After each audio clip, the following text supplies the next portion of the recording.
"I've got half the department in my backyard and someone just called 911 on us," Jake muttered, staring at the blue and red lights flashing through the trees. It would have been funny if it weren't so absurd. A dozen cops, some still wearing badge clips, some in tactical polos, others with department tattoos visible, were now standing in stunned silence, mid-burger bite, as two patrol cars rolled up to the house with sirens blaring. The kicker? Jake was a police captain, the literal boss of the precinct that had just responded to his own housewarming party. And across the street, wine glass in hand and smug smile in full bloom, stood the queen of neighborhood entitlement, Karen Wilkins, head of the HOA and self-declared savior of suburban order. She had no idea who she just picked a fight with, and neither did the dispatchers. Jake Morales had been looking forward to this day for months. After years on the force, he and Lena had finally bought their dream home in the sleepy suburb of Ashford Hills. It was the kind of place where lawnmowers hummed on Saturdays, kids rode scooters to the ice cream truck, and people waved as they drove past. Well, most people. Karen Wilkins was the exception.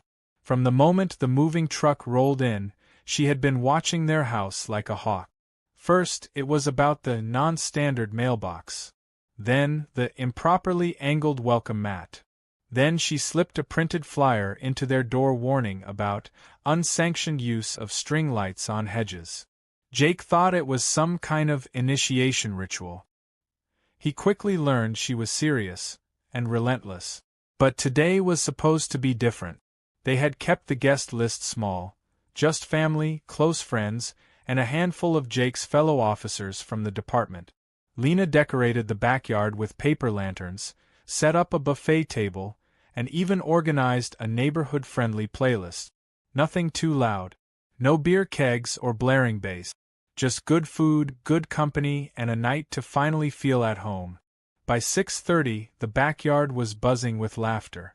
Officers from all units mingled easily, swapping stories about arrests, squad car mishaps, and the infamous turkey chase incident of last Thanksgiving.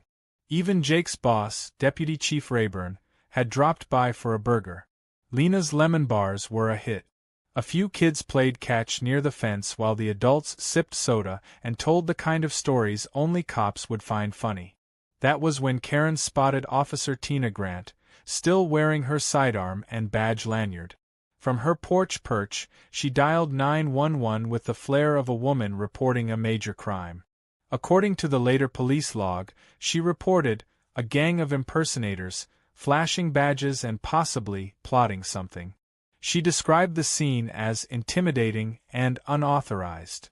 She even said there was an illegal assembly of more than 20 people. Inside the patrol car, the dispatcher called it in like any other suspicious gathering.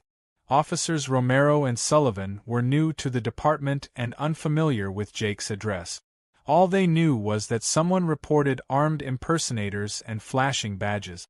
They followed protocol, sirens on, backup requested. Within minutes, the sound of police sirens echoed through the neighborhood, turning heads and sending kids scattering indoors. The moment the squad car tires screeched to a halt outside his house, Jake knew something was off. He set down his drink and walked to the gate. The officers stepped out, hands on holsters, faces tense. It was like watching a training scenario in real time, only this wasn't a drill. Romero's voice was loud and clear. "Hands where we can see them. Everybody stay where you are." For a few terrifying seconds, half the crowd froze, unsure whether to comply or laugh. Jake stepped forward slowly, holding up his badge. "Captain Jake Morales, ID 7460. This is my home. These are my officers." Romero blinked, then squinted at Jake's face. Sullivan looked past him and saw Chief Rayburn holding a lemonade, jaw already halfway to the floor. "You have got to be kidding me," Rayburn muttered. As the realization set in, the mood shifted from confusion to awkward disbelief. Some officers chuckled nervously. Manny raised a red Solo cup like a toast. "Well, this is a first," he said. "Rated by our own rookies."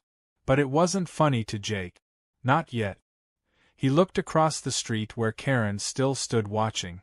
When he locked eyes with her, she raised her wine glass and gave a smug little nod. The kind of nod that said "You're welcome, neighborhood." That's when it hit him. She thought she was doing a civic duty. She believed she just saved the street from some imagined threat. And worst of all, she didn't recognize a single badge, a single uniform, a single face of the people sworn to protect her. That level of ignorance wasn't just annoying, it was dangerous. Officer Romero apologized quickly and quietly, explaining the mix-up. Jake was gracious on the surface but burning inside. Not because of the mistake. They had done what they were trained to do. It was the trigger that enraged him. Karen had escalated a peaceful event into a near-tactical response.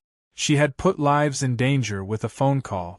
If one officer hadn't recognized him in time, someone could have drawn a weapon. A child could have been caught in the chaos.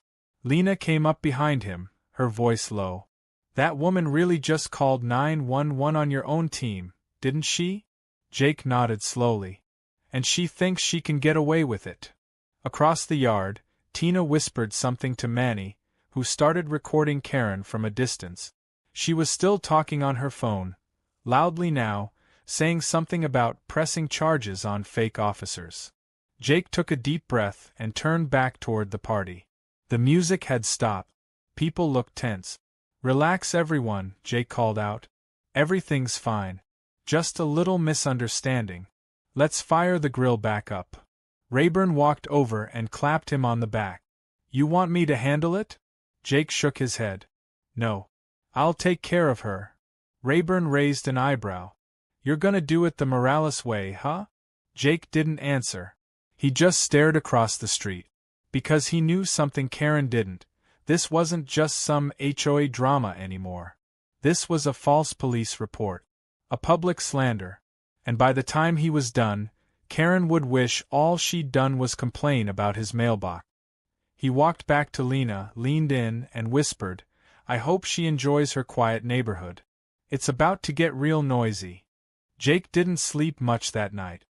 He kept replaying the entire scene in his mind, the look on Karen's face when the sirens pulled up, the way she pointed toward his backyard like she was reporting an escaped zoo animal, and the sheer chaos of his fellow officers raising their hands at a party meant to celebrate peace and new beginnings. Lena sat beside him on the couch, her hand resting lightly on his leg as she scrolled through the neighborhood Facebook group. Karen had already posted a rant titled, "Suspicious Gathering at 84 Stonebridge Drive," complete with a blurry photo taken from behind her curtains. The comments were a mixed bag.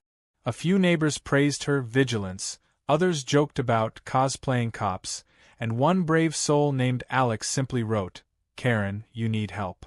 Jake didn't reply. He knew better than to feed the flames. But inside, something was boiling. It wasn't just about his party being ruined. It wasn't just the embarrassment of having sirens blare in front of his house. It was the fact that someone in his own community had called the police on him without the slightest attempt to talk or even ask questions. Karen hadn't knocked on his door. She hadn't sent a message. She jumped straight to emergency services, because that's what entitled people like her did. They weaponized panic. And for once, she picked the wrong target.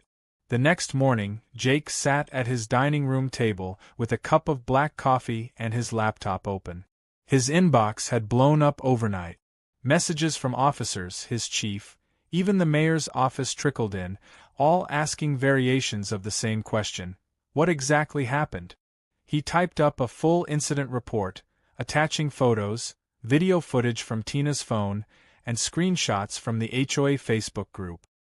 He included timestamps, witness names, and the 911 transcript one of his dispatch friends had quietly emailed over. It was a textbook false report. She had said, in no uncertain terms, that there were armed impersonators flashing fake badges and possibly dealing drugs. The irony of her calling a group of real officers fake was enough to make his eye twitch. By mid-morning, Jake made a call to Internal Affairs. Not to file a complaint against the responding officers.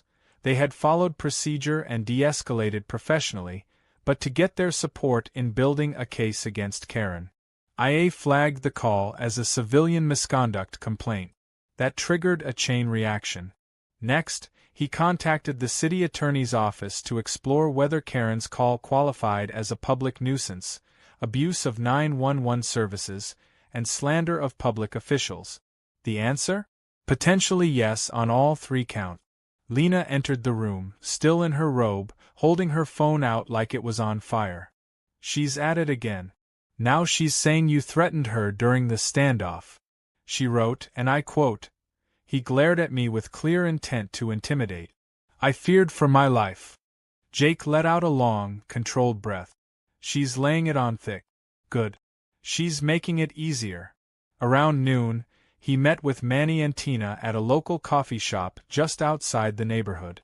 They brought more footage, including a few candid shots of Karen standing on her porch grinning like she just won a prize.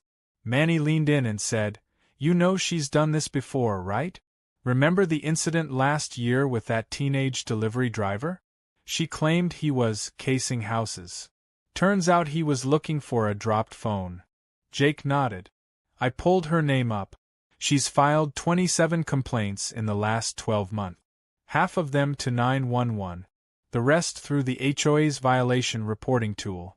She called the cops on a garage sale once." Tina raised an eyebrow. "A garage sale?" Manny grinned. "Said it was an illegal marketplace. Violated HOA bylaws about commercial activity.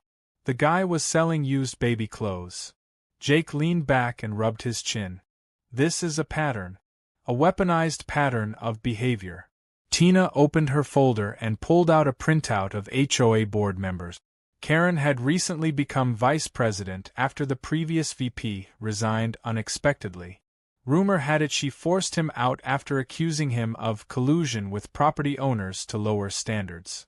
It sounded ridiculous, but to people like Karen, HOA politics were a battlefield. Back at home, Jake compiled everything into a neat package. His own official statement, the patrol report, video footage, witness lists, screenshots, and even an affidavit from Rayburn verifying his identity as a commanding officer. He sent the packet to the city attorney, marked urgent. Then, he called a contact of his, Alex Benson, a civil rights lawyer who also happened to live 3 blocks away and had his own history with Karen.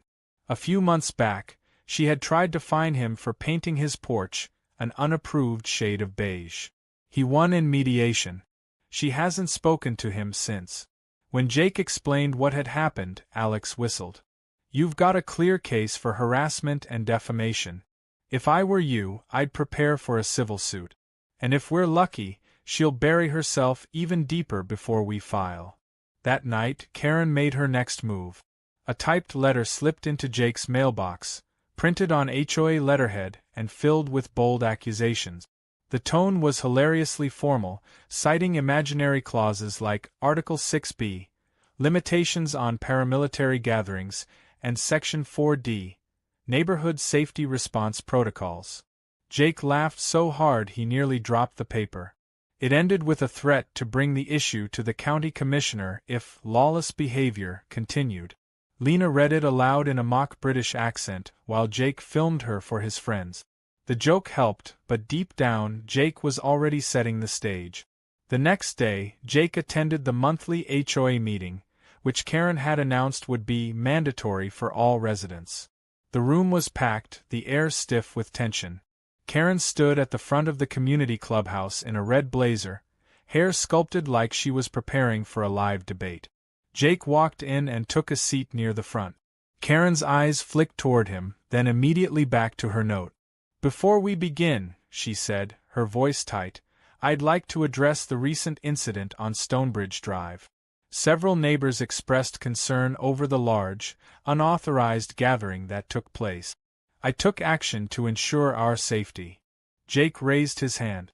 "Did those neighbors include anyone besides you?" Karen paused. "I don't have to disclose." Jake cut in, calm and even. "Because I have signed statements from 6 neighbors who say you never contacted them. I also have the 911 transcript where you accused off-duty law enforcement of impersonating police officers." The room stirred. A few board members exchanged glances. Karen flushed. "This isn't a courtroom, Mr. Morales." "No," Jake said, "but the next place we meet might be." The crowd went silent. Karen fumbled her papers. "If you're threatening legal action..." Jake stood. "Not a threat. A courtesy." He turned and walked out, leaving the room buzzing. He didn't need to stay. His point was made. Karen was in too deep now, and he was just getting started. The neighborhood wasn't hers anymore. And by the time he was done, everyone in Ashford Hills would know it. The silence that followed Jake's words at the HOA meeting carried more weight than any gavel ever could. Karen's carefully rehearsed monologue had crumbled like wet paper, and the air in the clubhouse buzzed with a mix of shock, curiosity, and something she hadn't faced in years, resistance. As Jake walked out with calm, deliberate steps, he could already hear murmurs behind him. Some were neighbors whispering to each other. Others were board members realizing they might have backed the wrong queen bee. And Karen, who always considered herself untouchable in her little fiefdom, had finally been publicly challenged by someone with more than petty fines and empty threats in his arsenal. Jake didn't stop walking until he got back home. Lena was waiting for him with a smirk and a fresh printout in her hand. "She posted again," she said, handing him the paper. The newest post from Karen read, "Disruptive residents are attempting to intimidate board leadership. Legal authorities have been notified." Jake scanned it and couldn't help but chuckle. "She really thinks she's the victim," he said, setting the paper on the counter. "She's digging her own hole." That night, Jake and Lena sat on their back porch going over their next step. The neighborhood was quiet, but the tension lingered in the air like leftover smoke. They were joined by Alex, the civil rights attorney and fellow resident, who brought his laptop and a bottle of wine. They opened a shared folder where they had begun gathering testimonies from neighbors, people who had been too afraid to speak against Karen before but now felt empowered to share their stories. One couple said Karen had tried to report their adopted daughter for loitering in front of her own home. Another neighbor had been fined 3 times for a basketball hoop that Karen claimed violated visual uniformity, even though several other homes had similar ones. Someone else mentioned her going through their recycling bin to check for unapproved materials. What emerged was a clear pattern. Karen had been using her authority to harass and intimidate, bending HOA rules into weapons she wielded against those who didn't bend to her will. Alex explained how they could move forward. If they documented enough evidence of harassment, discrimination, and false reporting, they could file a formal complaint with the city's Department of Neighborhood Oversight. That alone could force the HOA board into emergency elections. If they pursued civil action, they could seek damages and force Karen to resign through a court mandate. "It won't be quick," Alex warned, "but the more public this becomes, the less she'll be able to hide behind her clipboard and HOA letterhead." The next day, Jake filed a public records request for all emergency calls placed from Karen Wilkins' address in the past year. When the report came back, it was staggering. Over 30 calls, everything from suspicious noise to potential domestic threats, most of which were dismissed or unfounded. A few calls had even resulted in dangerous miscommunications, like the time she reported a landscaper's hedge trimmer as a weapon. One report detailed an officer being bitten by her unleashed dog when he tried to follow up. Jake compiled all the data, added neighbor testimonies, video clips, and screenshots of Karen's online rants, then sent the updated file to the city attorney's office with a formal letter signed by 7 homeowners. The title of the file was simple and direct: Wilkins vs. Ashford Hills, HOA Abuse Pattern. Meanwhile, Karen began to sense she was losing her grip. She doubled down on her tactics. She mailed out a new round of violation notices, half of which were for nonsense infractions like holiday lights still visible after sunset and wind chimes audible beyond 15 feet. But this time people pushed back. Several homeowners started responding with their own letters, some with legal representation, others with open defiance. A neighbor named Darnell posted a photo of his wind chimes with a sign beneath them that read, "Now with extra volume, just for you, Karen." Karen called an emergency HOA meeting to regain control. She opened with another speech filled with buzzwords like community safety, deteriorating standards, and hostile influences. But this time, she was met with blank stares and, in some cases, eye rolls. One board member asked why she had reported their treasurer for unapproved lawn behavior. Another asked if she had really demanded police intervention at a child's lemonade stand last summer. Karen turned red and snapped that it was unsanitary, which only made things worse. Jake didn't attend the meeting in person, but Lena did. She live-texted him updates as Karen lost her composure. Apparently, she tried to shout over members who questioned her decisions and eventually stormed out when one neighbor suggested that perhaps she should take a leave of absence. As Lena put it, Karen just walked out like a bad sitcom character who realized she isn't the main star anymore. Over the weekend, Jake received a call from the city attorney's office. They had reviewed the materials and determined there was enough evidence to proceed with a formal investigation.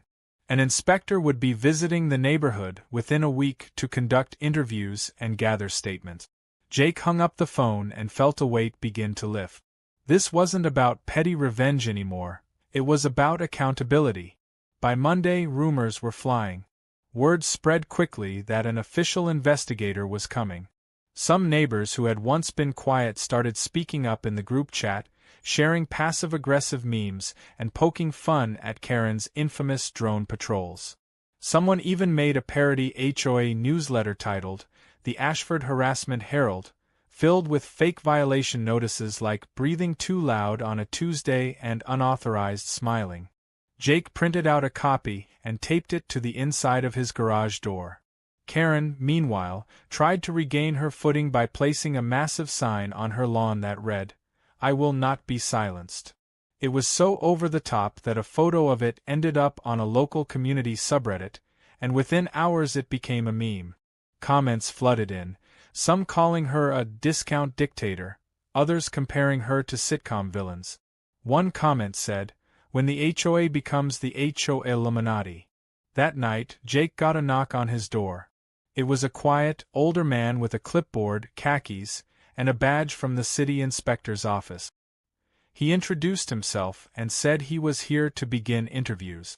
Jake welcomed him inside and handed over a neatly organized binder. As the inspector flipped through the first few pages, he raised an eyebrow and said, "You weren't kidding. This is one of the most well-documented neighborhood complaints I've ever seen." Jake smiled slightly. "I figured if I was going to do this, I might as well do it the right way." The inspector looked up. "This isn't just a neighborhood dispute. This is systemic abuse of authority." Jake nodded. "Exactly. And now it's time everyone sees that in broad daylight." Jake could feel the entire neighborhood shifting. It wasn't a sudden explosion, but more like a pressure release valve hissing after years of being clamped down under Karen's rule. People were walking their dogs past her house a little slower, a little bolder. Kids who once avoided her sidewalk now zipped by on scooters like she didn't exist. Even the neighborhood Facebook group had gone suspiciously quiet, save for a few vague posts from Karen that were more cryptic than commanding. She wrote things like, "Some people just don't appreciate structure," and "Order always prevails over chaos," but the likes and comments were practically non-existent. Her control was unraveling, and she knew it.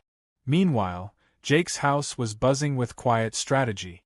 He, Lena, and Alex met with the city investigator twice over the course of a week.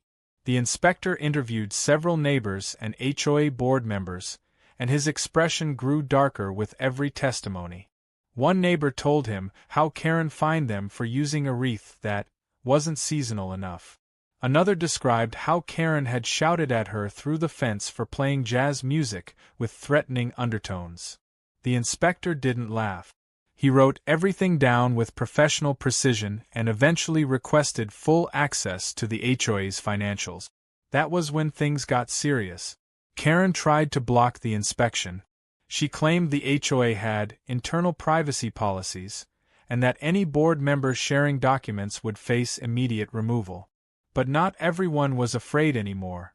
Gerald, the treasurer who had been silent for months, turned over a flash drive with 5 years of budget record.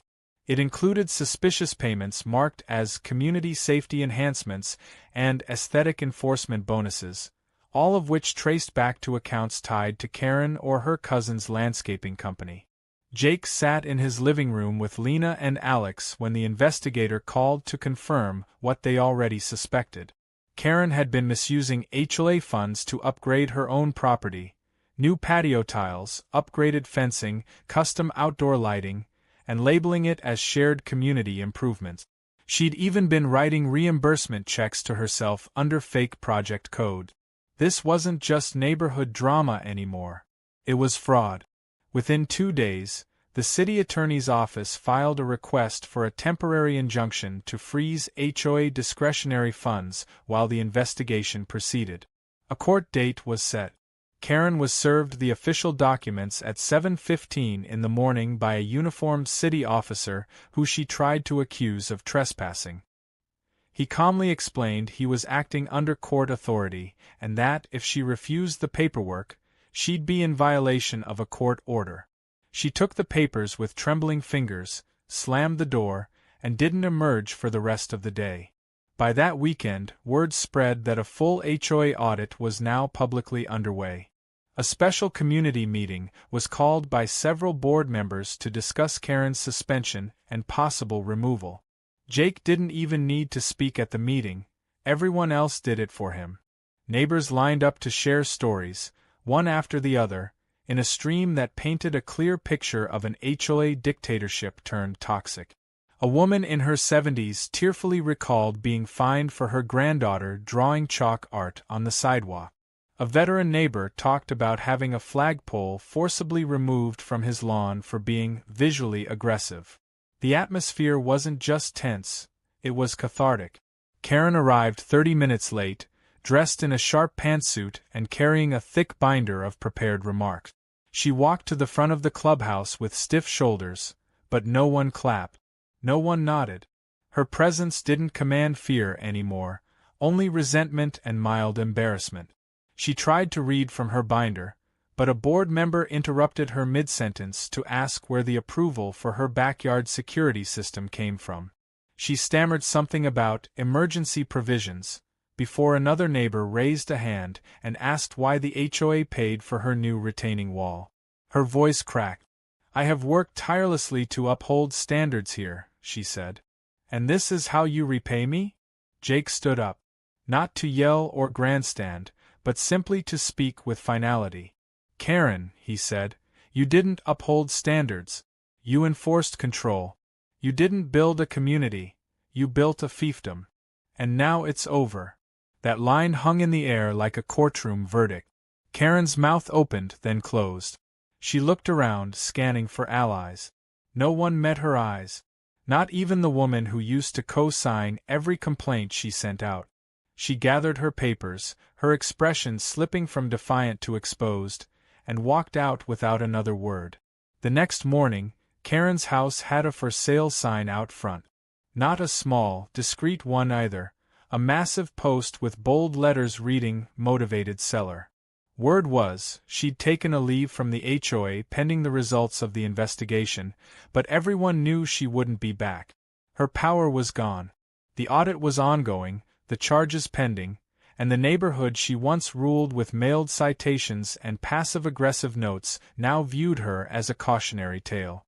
Jake received a call from the city investigator again. He thanked him for his thorough documentation, his cooperation, and for handling the matter with professionalism. "In my 10 years," the inspector said, "I've never seen a neighborhood turn against a tyrant so quickly and cleanly. You gave them the push they needed." Jake thanked him, but deep down, he knew it wasn't just him. It was every neighbor who finally chose to speak up. It was Lena's calm encouragement. It was Alex's legal insight. It was even the rookies who accidentally responded to that party and triggered this entire chain of events. A few days later, the new HOA interim president, an elderly woman named Marlene who wore cat-themed sweaters and baked muffins for meetings, invited Jake to the next board session. She offered him a seat on the new ethics committee. He respectfully declined but offered to train the committee on fair conflict resolution. He'd had enough HOA for a lifetime, but he wasn't going to leave his neighbors unprotected ever again. That evening, the sun dipped low over Ashford Hills as kids played soccer in the street and families grilled in their yards. The clubhouse lights were on, laughter echoing from the open windows. Jake and Lena sat on their porch sipping tea, watching the neighborhood they had fought so hard for come back to life.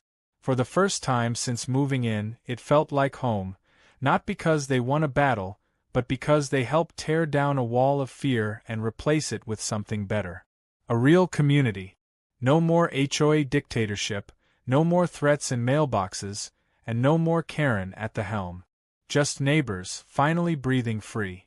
The peace that followed Karen's downfall was more than just silence. It was an entirely new atmosphere. Where the community had once been rigid and rule-obsessed, people now smiled more often, lingered in driveways to talk, and waved at Jake and Lena with genuine warmth instead of polite obligation. The changes weren't just social either. The new interim HOA board, led by Marlene and a few longtime residents who had quietly endured Karen's reign, began rewriting the community guidelines to reflect common sense, fairness, and, above all, basic human decency. The difference was night and day. Jake couldn't walk his dog without someone stopping to thank him for what he did, and Lena kept getting homemade cookies delivered with notes that said things like, "Thanks for standing up," or "We can breathe again." Still, Jake wasn't one to dwell in victory. As satisfying as it was to see Karen gone and the neighborhood healing, he kept his focus forward. He resumed full duties at the department and quietly declined every invitation to run for an official HOA seat, though he was eventually coaxed into giving a brief community talk on leadership and de-escalation. He kept it short, lighthearted, and left the crowd laughing when he joked about becoming the first man to be both party host and suspect in a police raid involving his own precinct. The best part? Even the on-duty officers from that day showed up and gave him a standing ovation. But one afternoon, several weeks after the storm had passed, Jake received a certified letter addressed not from Karen, but from a law firm representing her. Lena read it over his shoulder with one eyebrow raised, her expression hovering between amusement and disbelief. The letter was a formal notice informing Jake of Karen's intent to pursue damages due to emotional distress, defamation, and community sabotage. Jake leaned back in his chair, let out a dry laugh, and said, "Of course she's not done." Lena shook her head and said, "She can't help herself. Some people just can't lose quietly." Jake immediately called Alex, who laughed even harder than he did. "Let her file," Alex said. "We've got a mountain of documentation, sworn testimony, a fraud investigation, and video proof. If she wants to go to court, she's walking into a buzzsaw." Jake agreed to let Alex handle the response. They prepared a counterclaim for frivolous litigation and filed a protective order just in case she tried to retaliate again through legal nuisance. The suit never actually made it to court. Within 3 weeks, Karen's lawyer quietly withdrew the filing, likely after reviewing the file Alex had prepared. It was a thick, airtight compilation of every incident, lie, and abusive act Karen had committed under the banner of HOA enforcement. When the withdrawal was confirmed, Alex called Jake with a grin in his voice. She thought she had claws, but it turns out she was just waving salad tongs. Jake didn't even feel triumphant at that point, just relieved. The drama was finally, truly over. Karen's house officially sold a month later to a young couple with a newborn and 2 rescue dogs. They moved in without ceremony, no ridiculous decorations or plastic flamingos, just a quiet wave across the fence and a plate of cookies dropped off for Jake and Lena. It felt like a full-circle moment. The villain was gone, and new life had taken her place. One sunny Saturday morning, Marlene called Jake and asked if he and Lena could stop by the clubhouse for a quick thank you. Jake hesitated, sensing something brewing, but Lena nudged him to go. When they arrived, the entire community was waiting. Balloons were strung across the fence, a massive grill was fired up, and banners hung from the windows that read things like "Ashford thanks you" and "Captain of the Block." Kids ran around with water balloons, and someone had even printed t-shirts with a cartoon badge and the words, "Housewarming Hero" on the back. In the center of it all stood Marlene holding a microphone and a wooden plaque. She gestured for Jake to come forward.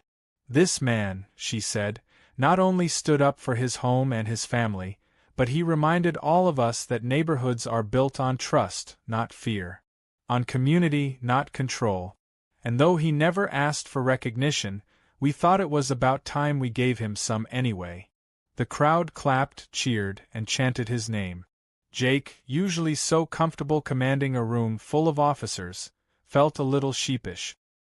He accepted the plaque, which read, "For outstanding service to the community of Ashford Hills, leadership, integrity, and the right kind of justice."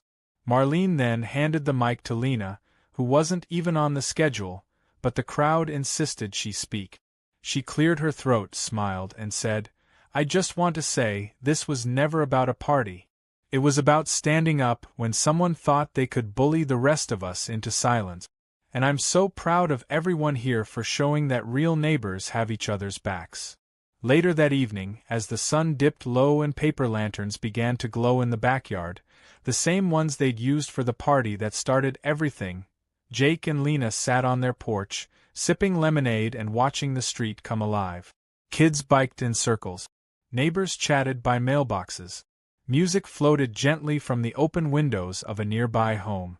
And Jake could finally see what this neighborhood was meant to be.